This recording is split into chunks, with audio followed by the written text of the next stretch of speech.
Good evening, everyone. I am Sharon Sellers. I am one of the leads in our community health area, and as well as working to lead our Sibley Senior Association. I am so proud to be here as a facilitator for discussing the facts. And I was just talking to Dr. Sadler, and we agreed that we've been doing this for more years than we can remember. That's right. But I'm going to turn it over right now to Dr. Sadler, the pastor of New Morning Star Baptist Church, to open us up. And then I'll go ahead and introduce our speaker of the hour, Dr. Aruna Rao. Go ahead, please, Dr. Sadler.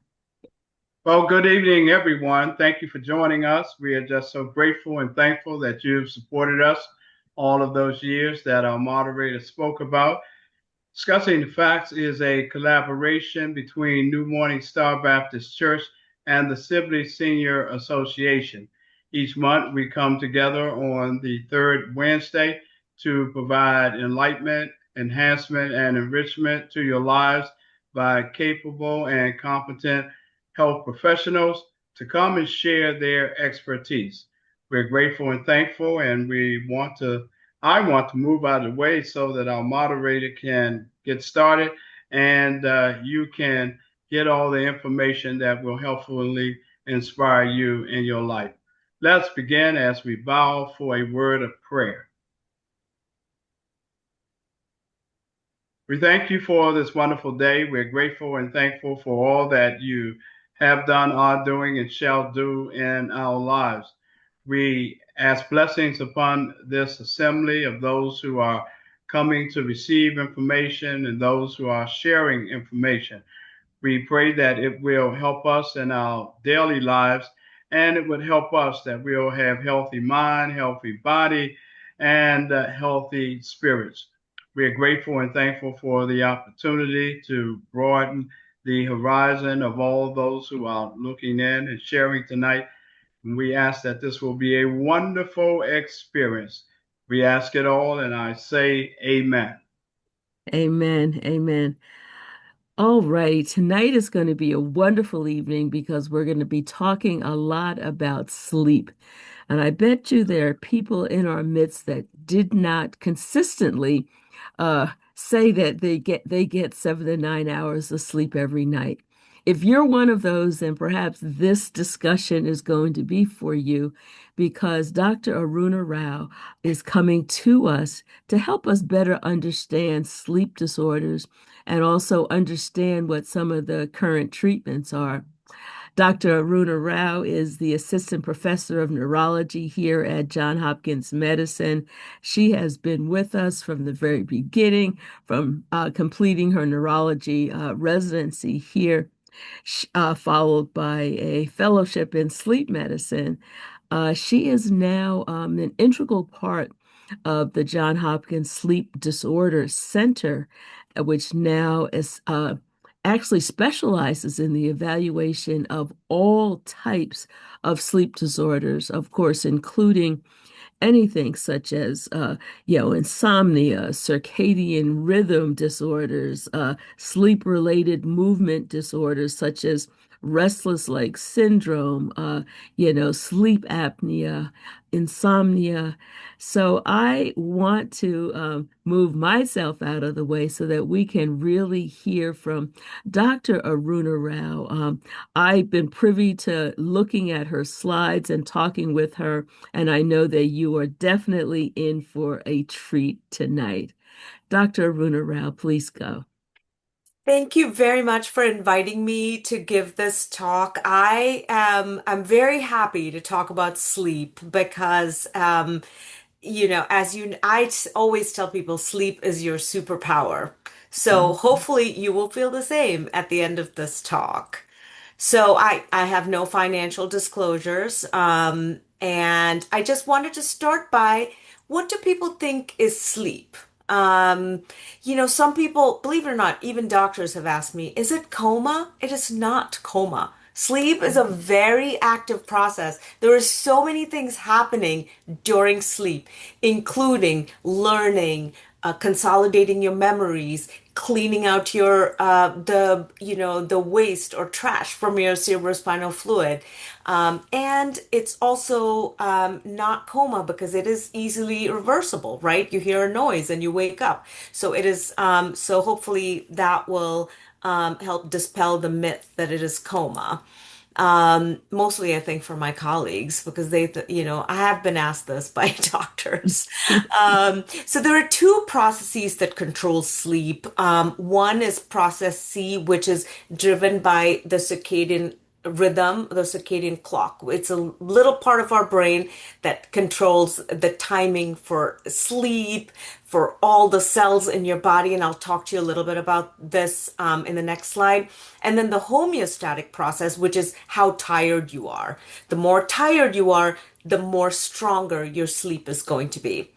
So the circadian clock, and I was just telling Miss Sellers here how, like, if you're ever want to marvel at creation, learn about the neurobiology of sleep because it is such a beautifully orchestrated system in our brain that controls everything. And it's all about the neurochemicals in your brain, which gives us an idea of what medications work or what processes work when we're dealing with sleep disorders or problems with sleep.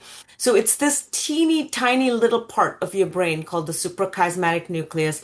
And it not only controls your sleep, but every cell in your body is beating to this rhythm. Cells in your liver, if you can imagine little clocks all over your gut, which is why the timing of food is important as well. Now, two main stimulations for sleep are light to promote wakefulness and dark to promote sleepiness. But this is a very simplified version of it. Um, so as this is just to illustrate that the temperature, your hormones, everything has a rhythm. Everything has a cycle, as does sleep. Unfortunately, because of the discovery of electricity and artificial light, we can mess with those signals, right? It's not our ancestors went to bed when it was dark and woke up when it became light. And even some of the circadian rhythm, research and the processes were discovered because if you have a bird feeder and you'll watch the birds, they will come in the morning, they will eat, they will go home, come back at noon, go back, and as soon as it turns dusk, they eat their last meal and they're gone. Same with bees. We were those, our ancestors had, no option, but we, on the other hand, because of artificial lights and sounds, can, alter our natural sleep rhythms. And when the circadian rhythm is altered, everything, all the other rhythms are altered as well. So again, your environmental cues are light and dark primarily, but also meals, temperature, social activity can all affect your sleep or your wakefulness rhythms. So people always ask me, how much sleep should I get? Now, when you're, as newborns, yes, they have more, it's half and half, nighttime sleep, daytime sleep. But by the time you're 16, it's all daytime sleep and the sleep requirement stays the same, no matter how old you are. That being said, the type of sleep, is does alter a little bit. We do have two kinds of sleep. You have the non-dream sleep and the dream sleep. People really focus a lot on dream sleep, but it's not as important as non-dream sleep when you're talking about feeling rested. So sleep, I always say sleep is like being on an elevator. You lie down, you go into N1 stage, stage two, stage three. Stage three is where you get your deep sleep. And then REM sleep is sort of time stamped by that circadian clock. As we age, there is some disruption, but in general, the percentages of sleep stay the same. Now, if you come to how many hours of sleep is necessary, there was a study actually which showed that anything less than 5 hours, 45 minutes So we'll say round it out to 6 hours is not good. And anything past 9 hours isn't good either. So too little and too much isn't good. Normally the 9 hours and more is more indicative of cardiac health or heart failure. So whenever someone is a long sleeper, unless you're a tired teenager, we do worry about other health reasons. But less than 5.5 hours would also be considered too little. So when you come to the sleep clinic, we get very nosy about your sleep, right? Where do you sleep? What is your bedtime? Is it noisy? Is it dark? Is it cool? Do you use an alarm to wake up? So if you use an alarm to wake up, then you're sleep deprived. Um, how long does it take you to fall asleep? Do you wake up at night? What wakes you up at night? Is it noises? Is it your snoring partner? Is it your pets? And what is your sleep schedule like on weekends and on vacation, versus work days? And then night times, do you snore? Do you stop breathing? Do you gasp? Do you choke? Do you have palpitations? Do you wake up and can't move your body? Are you restless? Do you hallucinate? And do you dream or do you act out your dreams? Then during the day, we want to know, are you sleepy or are you fatigued? So sleepiness is dozing off, falling asleep, right? Fatigue is just tired, not feeling rested. Do you have headaches in the morning and do you feel like you absolutely need to take naps? And then we always ask about medications and other health conditions. So of course, when we want to test your sleep, we often will order a sleep study. And I was talking to Ms. Sellers about this, that you no longer have to go to the sleep lab to do a sleep study. We can mail it straight to your house and you mail it right back. The only caveat to that is it's a very, if you have no other health problems that we're worried about, no lung issues or no heart issues where we feel like we should, or seizures, for example, where we feel like we need more than just the sleep apnea assessment. Do you stop breathing? What's happening with your oxygen levels? If we need to look at your EKG or your brain waves, then you will still have to come into the sleep lab. So the common complaints, I cannot fall asleep when I should. So that's called insomnia, right? I cannot fall asleep. I cannot stay asleep. Movement disorders during sleep is important, and also sleep apnea. I mean, sleep, there's so many topics. I tried to condense it to the ones that, are important to cover. Someone's raising their hand. I don't know if I should respond to that or. I'm asking everyone that has questions to Okay. please type your question in the Q&A and we will get to them shortly. Thank you. Okay. All right. So insomnia, what is insomnia, right? Difficulty falling asleep, staying asleep, unrefreshed. You wake up not feeling rested or you're awakening too early. And what happens when you have insomnia is that you're awake, your heart rate goes up, your temperature goes up, and you're more alert. And then the more this happens, it becomes a conditioned state, meaning that every night you go to bed, you have trouble sleeping. Eventually, you will start associating the bed with not being able to sleep. And so, and as I said before, it's all the chemicals, right, that are really influencing all of these or orchestrating these sleep processes. So when you're awake, all the wake promoting chemicals are up. The minute you look at the clock, now you're more awake, more anxious, and all the chemicals that are associated with anxiety are also wake promoting. So then it sort of feeds on itself. And so what we have to do in treatment is undo this conditioned state. It's one of, or is one of the first treatments that we do. So the causes, whenever someone has insomnia, we're always looking at other causes. Is it a mood disorder, anxiety disorder? Is it just that you have poor sleep hygiene? Is it sleep apnea? Do you have restless leg syndrome that's preventing you from falling asleep? Or is it medications? And so This is just a cartoon to, to basically illustrate what people do when they can't sleep, right? A lot of them, either they're checking their email before they go to bed, and then that won't let them sleep, or they're watching the news, or they wake up in the middle of the night and take up their phone and start checking their email. And if I were to open my email in the middle of the night, for sure I'm not sleeping for 2 hours. So, it's really important to your pre-bedtime and if you do wake up in the middle of the night activity. So what do we tell people? What is sleep hygiene? Have a consistent bedtime and a rise time. And I say this, but I'd like to add a caveat. So it's really important to pay attention to your circadian rhythm. If you're, say, my bedtime is 9 p.m. I know this because I don't even have to look at the clock. 8:45, I'm already feeling sleepy. So pay attention to when your brain tells you it's bedtime, not what the digital clock says it's bedtime. So someone else's natural bedtime may be 11 p.m. and say they're lying in bed at 9 p.m. trying to go to sleep. It's not going to work because your circadian rhythm is not ready. And if we want to move your clock to be a 9 p.m. bedtime, we could do that. But so I always ask the question, what is your bedtime in two ways? What is your bedtime? And then what time does your brain shut down? Because that is your true bedtime. It could be earlier than it was in the past. It could be later than it was in the past.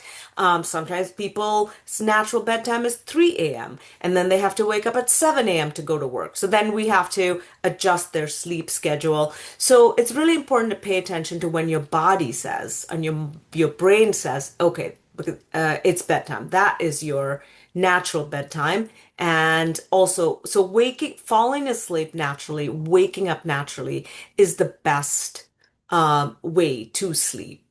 Go to bed only when sleepy. Again, sort of illustrating this part. Like, don't go to bed based on the digital clock. Oh, it's 10 o'clock. I should be in bed.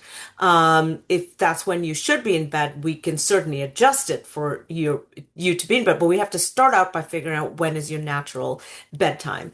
Keep your room cool, dark, quiet. Don't watch TV in bed. Turn the TV off. Some people need the sound.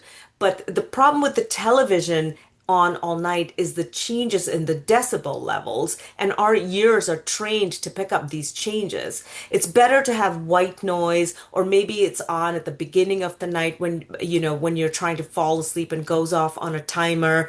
Wear an eye mask if you need to. Get a sound machine. These are all other, anything that's like a constant decibel level is better for your sleep. Avoid heavy evening meals. Again, as I said, you have little clocks all over your gut. So eating 3 to 4 hours before bedtime is the ideal for a healthy sleep. Otherwise, your body is going to metabolize the food as if it's daytime. So which means holding on to the calories. So you're likely to gain weight. And also it does affect the quality of your sleep because your brain thinks it's daytime and it's going to, not have the deepest sleep. So your body clock is driven by food versus the brain clock driven by light and dark, and they're both connected.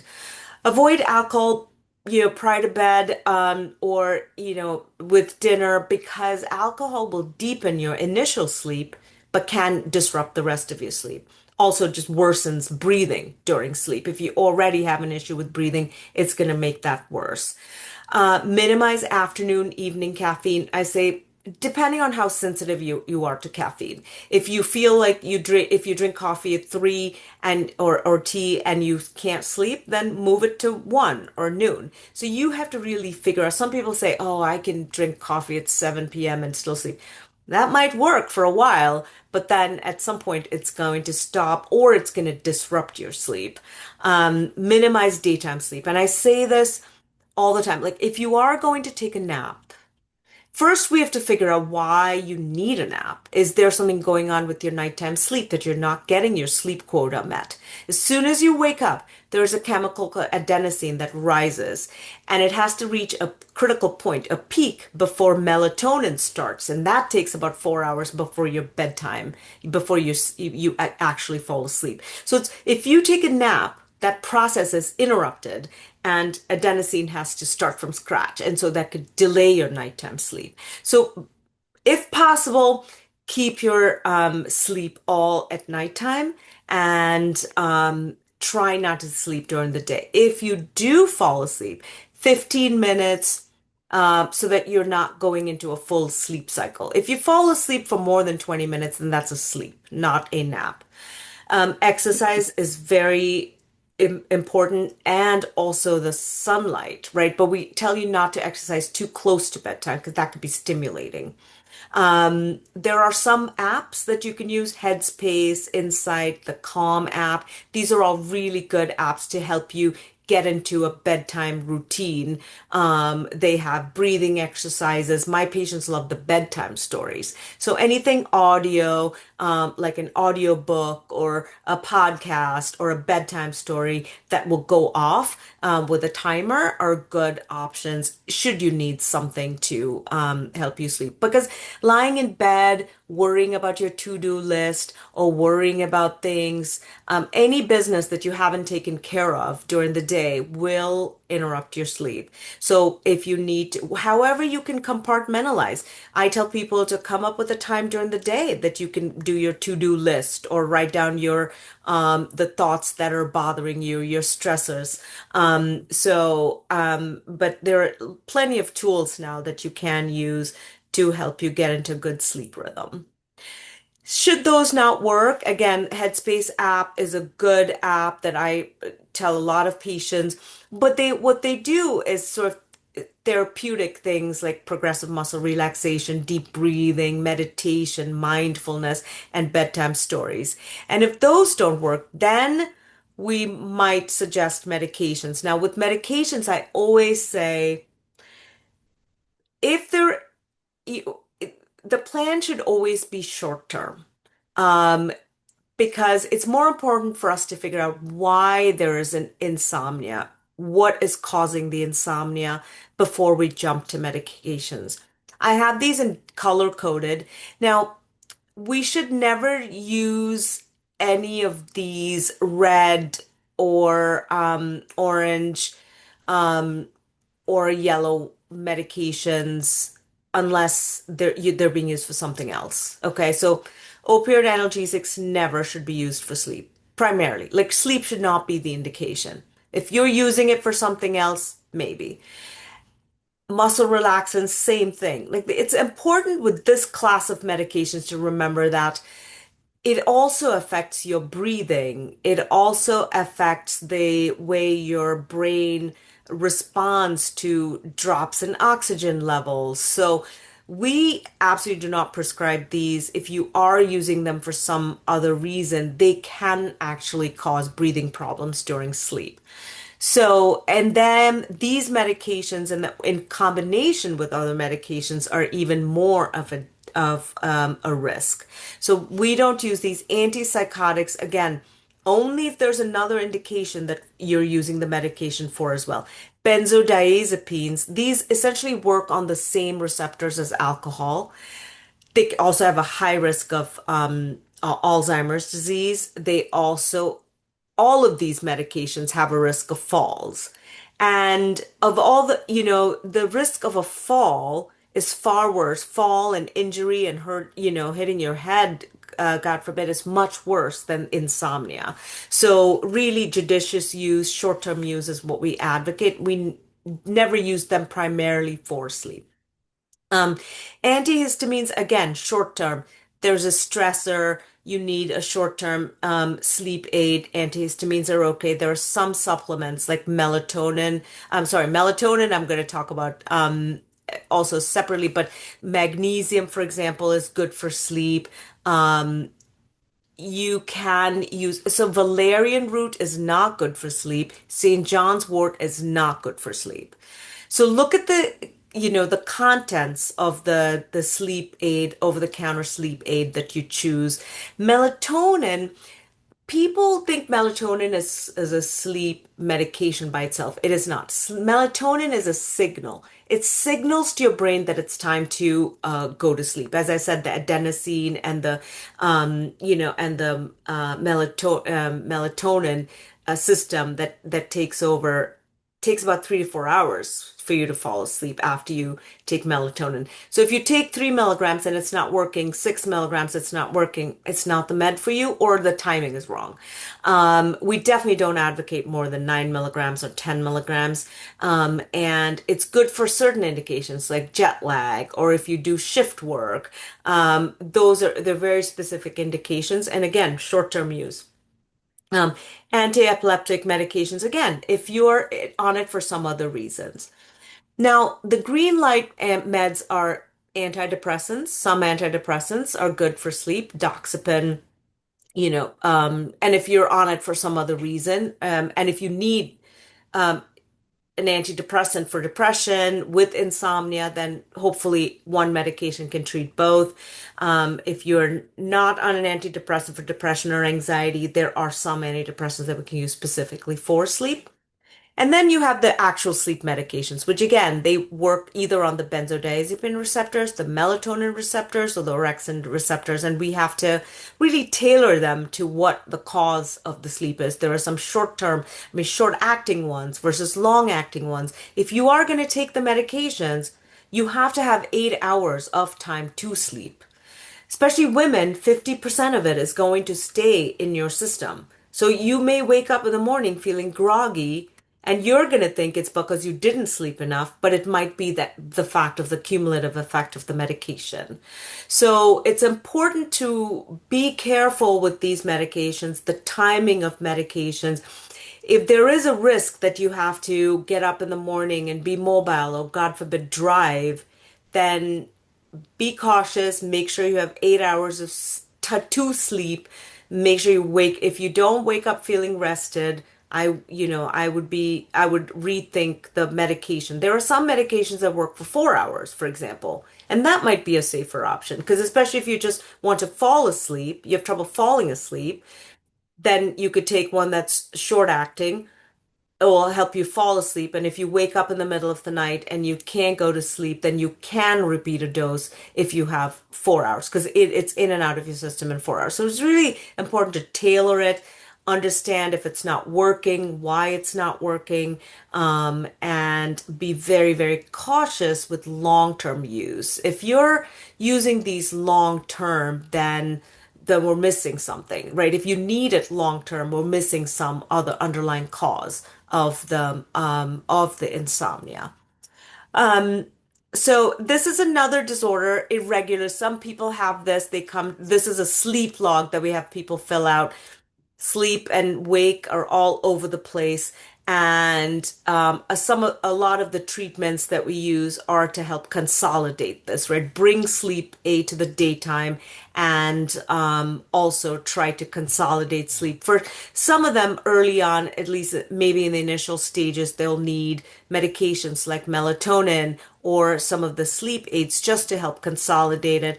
Or if there's something else that's interrupting their sleep, for example, heart disease or some medical condition or pain or low blood sugars, then we need to investigate further. I have many times actually had people get the continuous glucose monitor because it could be that their blood sugars are dropping at night or their blood pressures are dropping or they're irregular. So some of these heart rate monitors, the Apple Watch, for example, is so helpful for those type of situations to give us an idea about what could be going on to disrupt their sleep. So this is, something that commonly we will ask people to fill out a sleep log.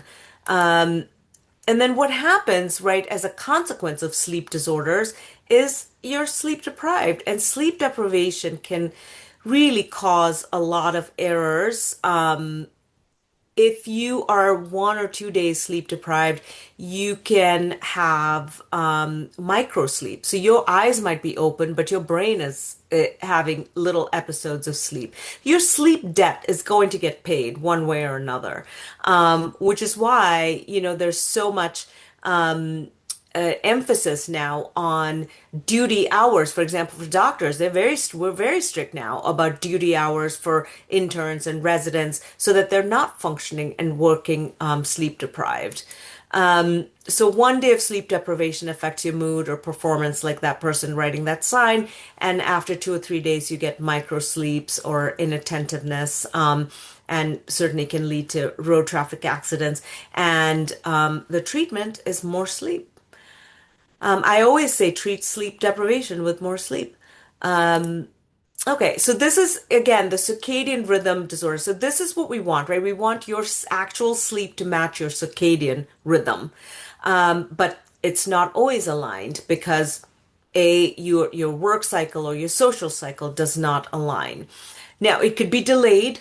You could be a night owl. Your natural bedtime could be 3 a.m. And or it could be the opposite, and it could be advanced sleep phase. So in this case, it's fine if you work the night shift or you're working, the late night, late evening shift into the wee hours of the morning. That's fine. As long as you can align your work and your social schedule to your sleep, it's fine. But if it's not, then we need to move it. And we can adjust it very slowly and methodically using light for wakefulness and melatonin for to induce sleep. But again, melatonin, remember, 3 to 4 hours before your intended bedtime.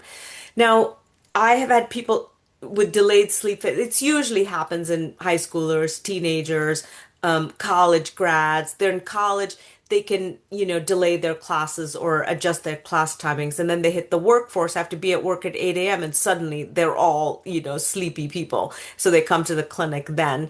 So this is one condition that we do see quite frequently. And the other problem is advanced sleep phase, especially as we age. Sometimes our sleep phase could be shifted forward. So if your bedtime was 9 p.m. or 10 p.m., it might actually be 6 or 7 or 5.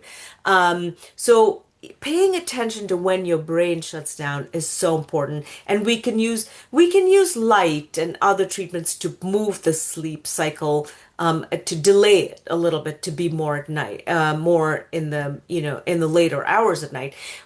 Because if you go to bed early, then you're going to wake up early, right? So it's really important to identify this condition because it could be misdiagnosed as early morning awakening when this might actually be the problem. Yeah. So, so this is where I try to illustrate that your digital clock should never determine when you go to bed because it's not as powerful as God created circadian clock, right? So, you could try, but you're going to be lying in bed waiting. The worst thing to do is lie in bed waiting for sleep to come. And so, but there are treatments. So again, as I said, we use light therapy, daylight. If you have sunlight exposure during the day, it's a very good, obviously much better than light therapy. But we time the light to match your wakefulness cycles. You remember that temperature rhythm I showed you? And the circadian rhythm ebbs and flows during the day. So we time it 10 a.m. between 2 and 3 p.m. to sort of strengthen wakefulness, and then melatonin on the front end to strengthen sleep, your sleep time. Going to move on to restless leg syndrome. We do see this quite a bit. It is a genetic condition, and sometimes symptoms start as in childhood. Sometimes it's uncovered during pregnancy, but a lot of times it is described as it's the strong urge to move your legs only when you're at rest. So when you're in light sleep is the worst for restless leg syndrome. Once you get into deep sleep, you should be okay. Worse at night, you have feel relief when moving, and we look at many things, medications like antihistamines, antidepressants, alcohol, sleep apnea. These are all conditions that we look for and treat, and iron deficiency. Iron deficiency is the first thing we would check, and we would treat it, and we use a much higher marker for iron. Iron levels have to be checked fasting, because if you check non-fasting levels, it could artificially look higher than it is. And we use iron infusions now very frequently for this condition. But definitely worth seeking attention for this because very treatable. A lot of the medications sometimes people just give you medications for restless leg syndrome without treating the underlying causes. And then the medication itself can cause a problem. It's a condition called augmentation, where then you start having symptoms because of the medication. It's sort of this addiction type of thing where you start to have more symptoms, you need more medication, and then you have more symptoms because it's the medication side effect that's making you have more symptoms. So we like to prevent that. And if people come to our attention sooner, we can prevent augmentation and really simplify the treatment.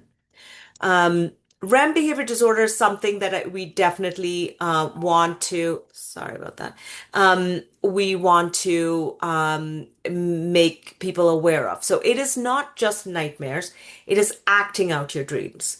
So if you find yourself or your loved one punching at, or acting out their dreams or, trying to protect their bed partner. Oftentimes they will fall out of bed. It's quite dangerous, actually.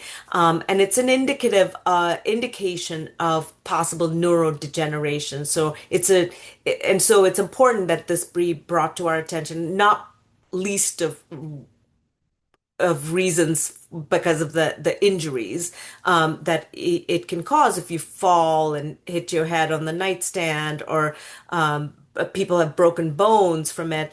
So the most important thing to do is to secure the environment. So make sure there are no sharp or hard objects. You might have to put bed rails or put mattresses on the floor.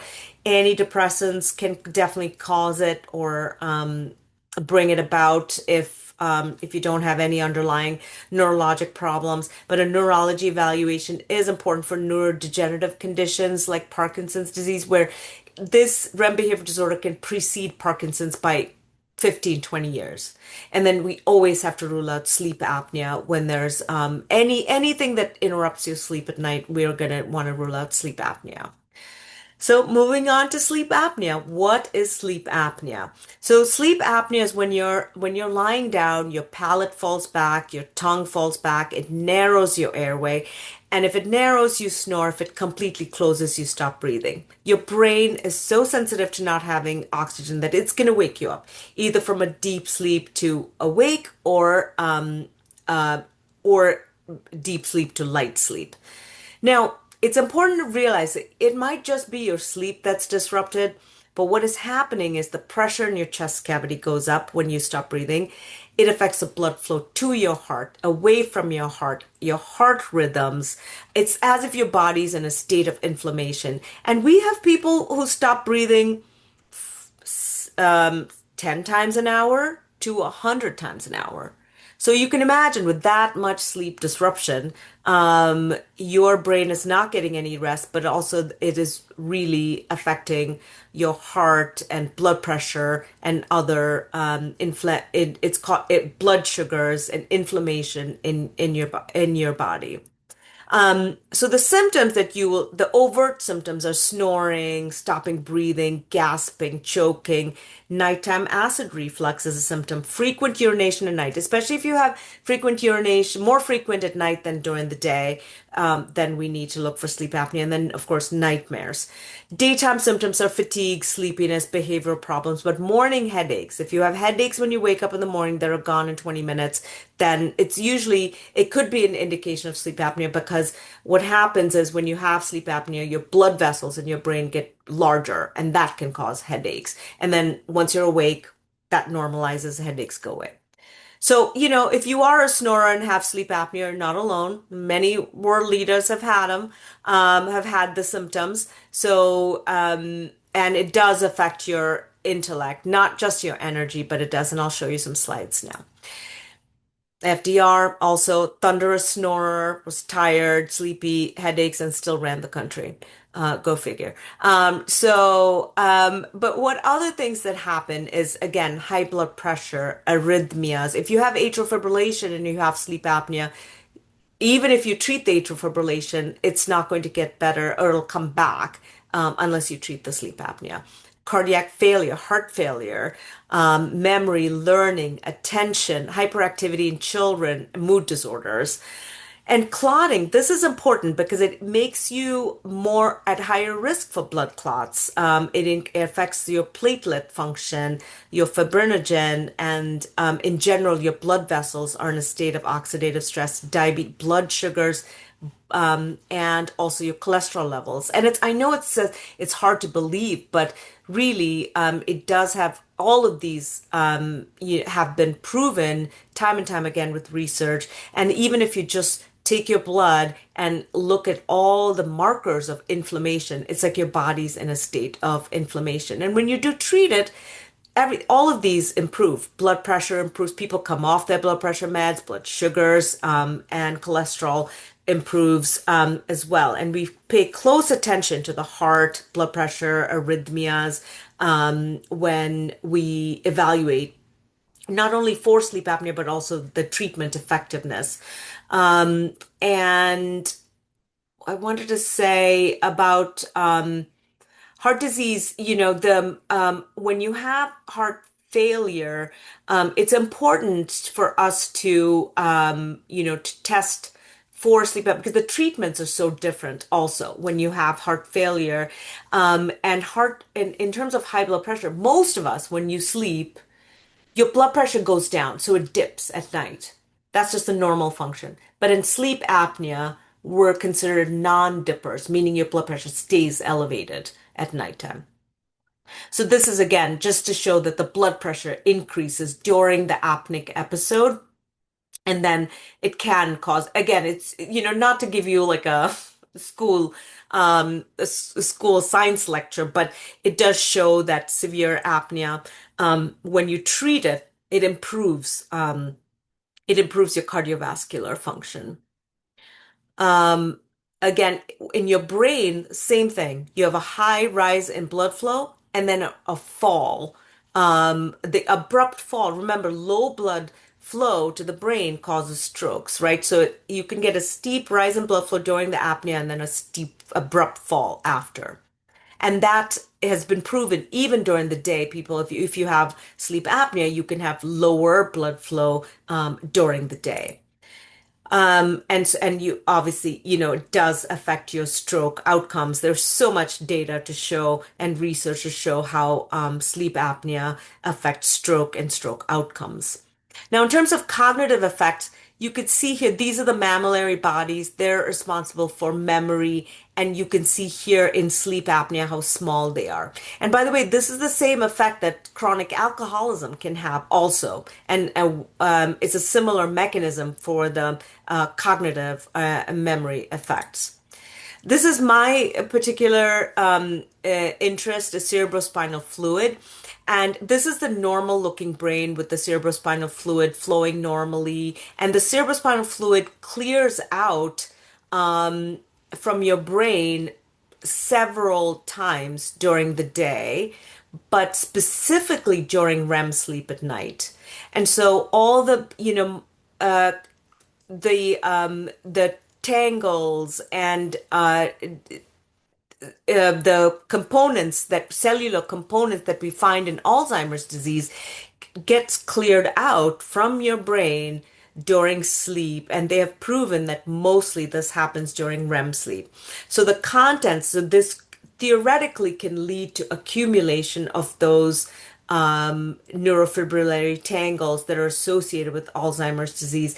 Not only is it the content, but it's also the the quantity of the cerebrospinal fluid can increase because it's not getting cleared out effectively. And the more it accumulates, the more problems it can cause by pushing on all these different parts of the brain, and causes a condition called normal pressure hydrocephalus. So it's important to make sure we identify and treat sleep apnea before we, because a lot of these treatments are pretty severe, serious, like, neurosurgical options. So if we can use this as a preventative testing to help prevent some of these outcomes, I think it's really a much more attractive option. But even if you're diagnosed with normal pressure hydrocephalus, we still check for sleep apnea. But it's because everything is getting cleared out from your brain during sleep. So the treatments for sleep apnea, weight loss, weight has been tied to sleep apnea. CPAP, when I say PAP therapy, because it's CPAP, it's BiPAP, depending on the type of apnea you have. And if you have heart failure, then it's different. So it's really tailored to the the condition. And you can have dental devices for, but it's usually only for mild sleep apnea. And a lot of people ask about this new Inspire device, which is actually it's a device that's implanted and you turn it on at night and it pushes your tongue forward. So it increases the space behind your airway. But it is, it is a device that's implanted. You have to have failed CPAP and it's about 50% effective. So it's really, if you really, really, really cannot use CPAP, this is an option for you. So yeah, this I wanted to show because even children can use CPAP and BiPAP, and so if children can, adults can, and it's our job in the sleep clinic to help you get used to it and make it comfortable. And people say, "Oh, is the machine loud? Is it gonna?" Like it is never louder than your snoring. It's actually a nice hum, white noise, and the masks. I mean, really, they've tried the companies.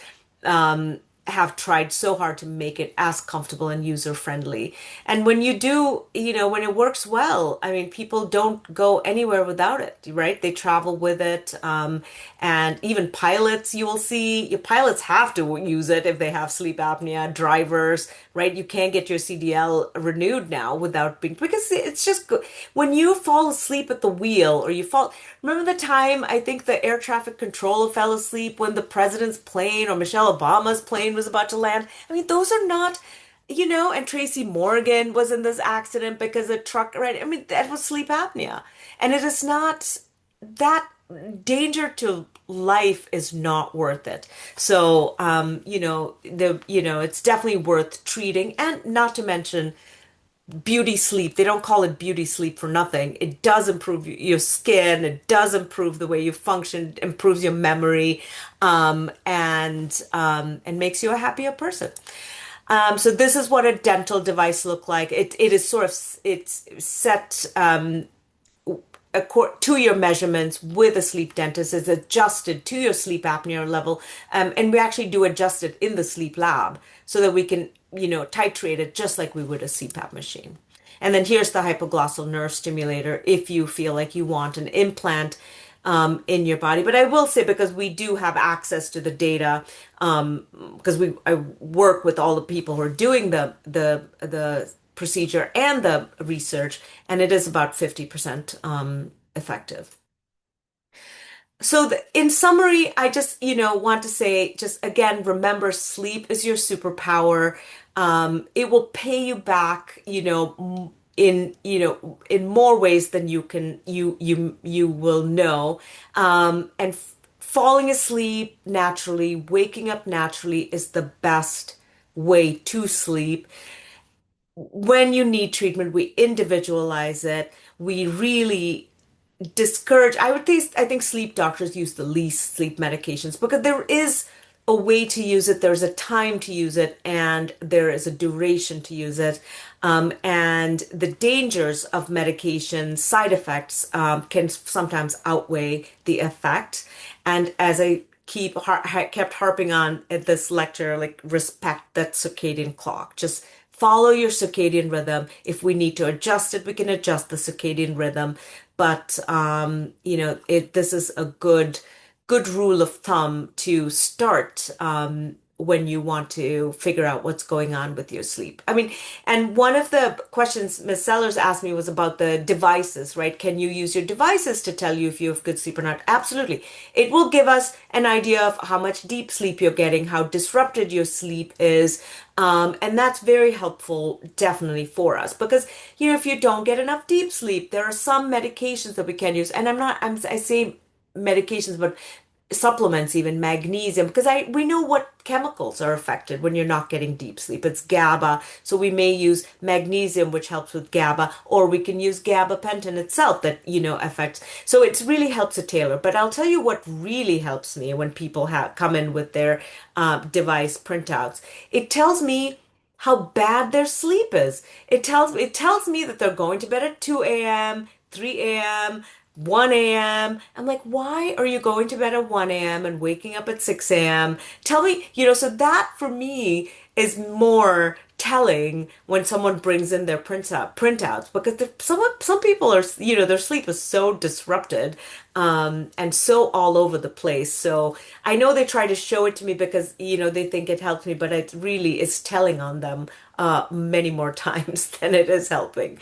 But yeah, with that, I will end and answer some questions.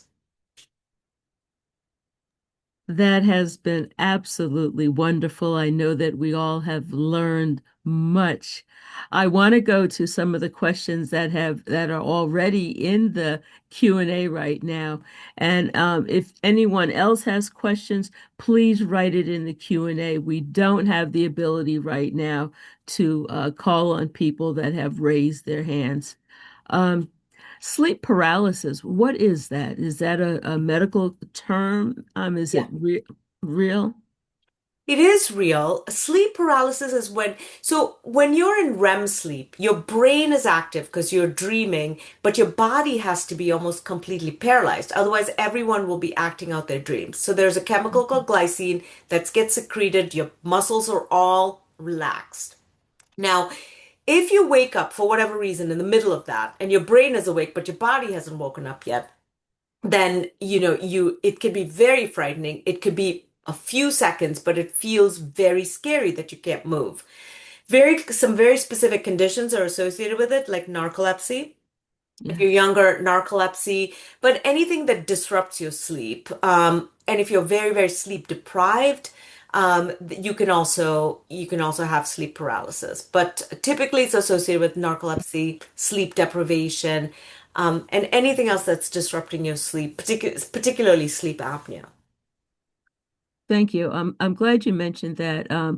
There are several questions that have to do with treatments for sleep apnea, other than, CPAP. What about other oral devices? What is, in your estimation, one of the best ways to treat sleep apnea?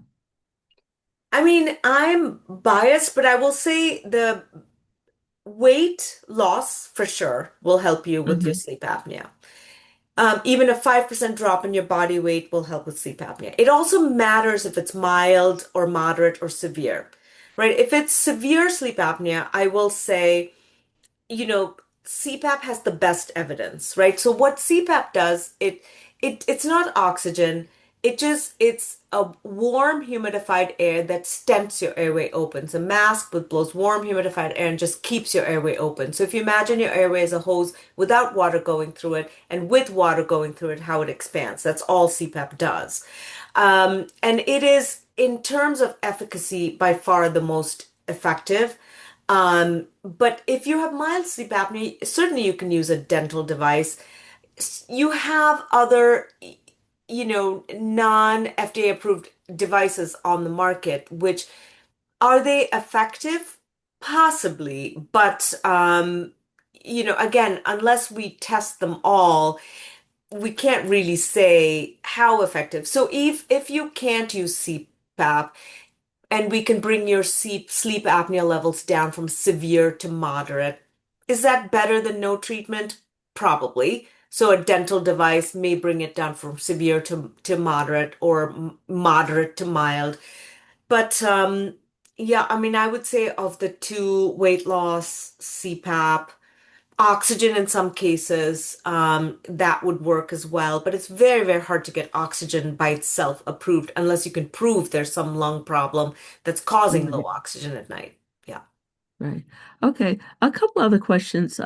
One person mentioned that they were sleeping well until perimenopause. Um, is there a relationship between, menopause and your ability to sleep or not sleep?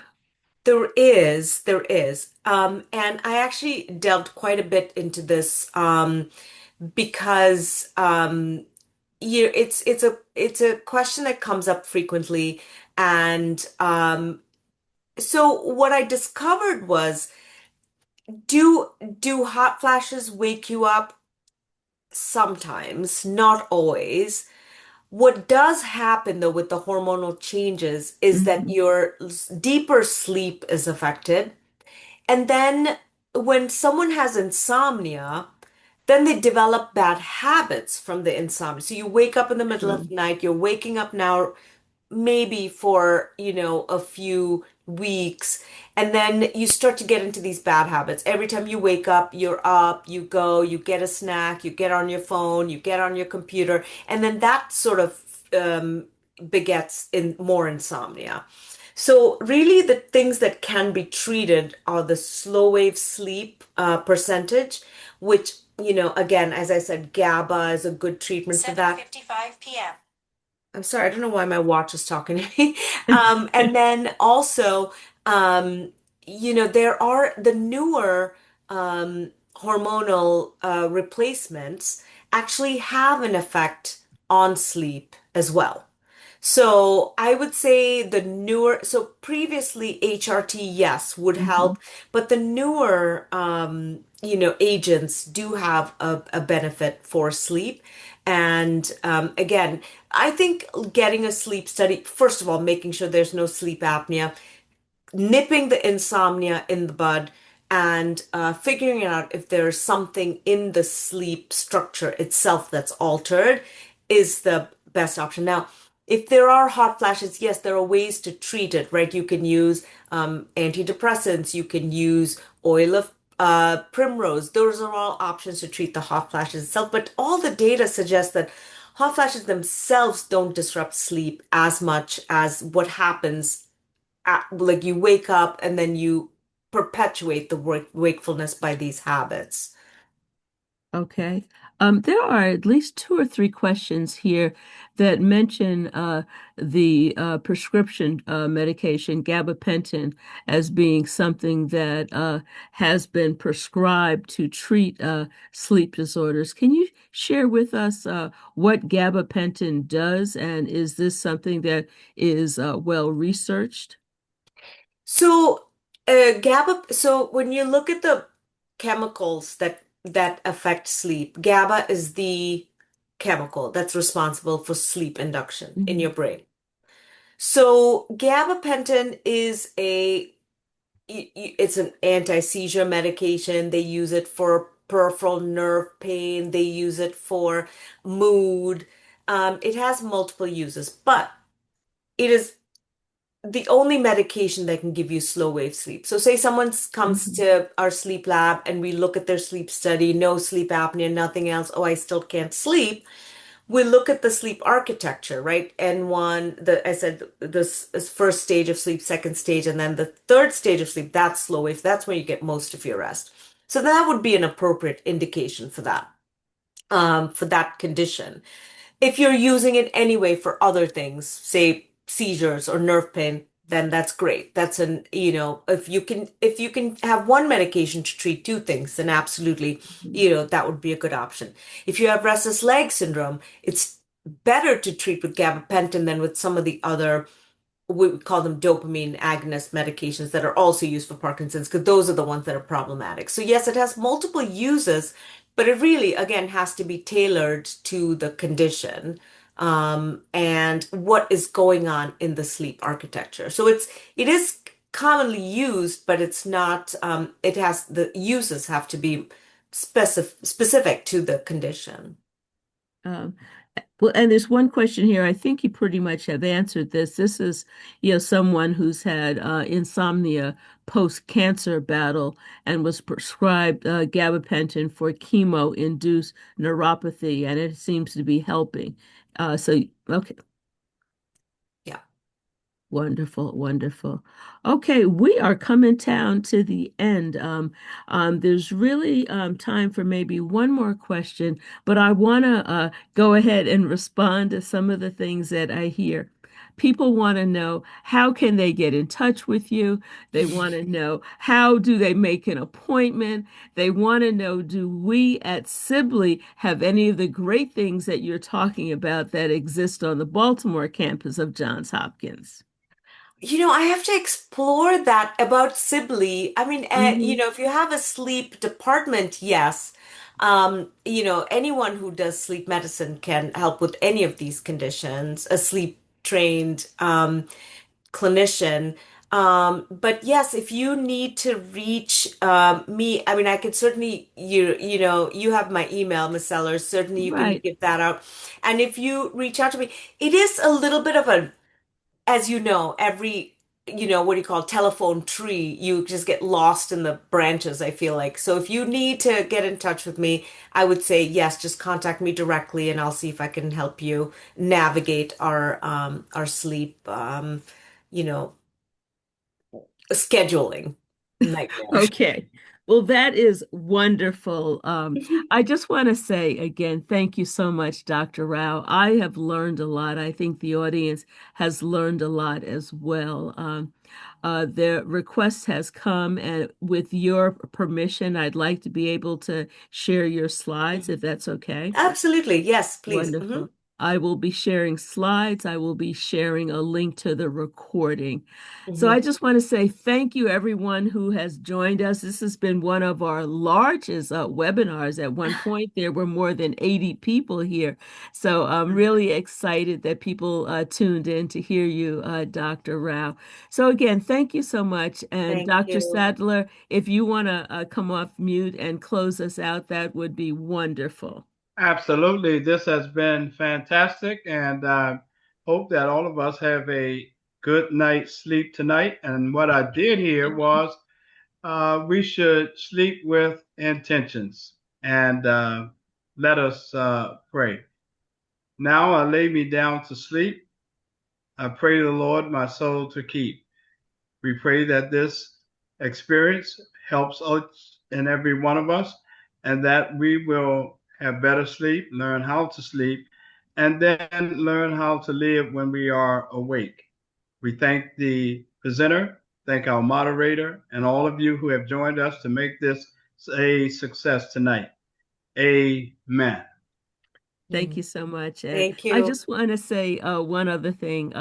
There are still so many questions, in the Q&A that were not answered. So Dr. Rao and I talked earlier, and she clearly said if I ever want her to come back again, she'd love to come back again. So I am definitely going to consider that. Sleep is so important to everything that we do. And thank you so much again for enlightening us this evening. And for all the participants, thank you so much for joining. Thank you for your questions and your attention. And I promise to follow up with slides, recording, and perhaps some other information about the services that we do offer at Sibley. So again, thank you so much. Really appreciate everyone. Thank you. Have a wonderful evening, and please get some good sleep tonight. Absolutely. Wonderful. Thank you. Bye-bye.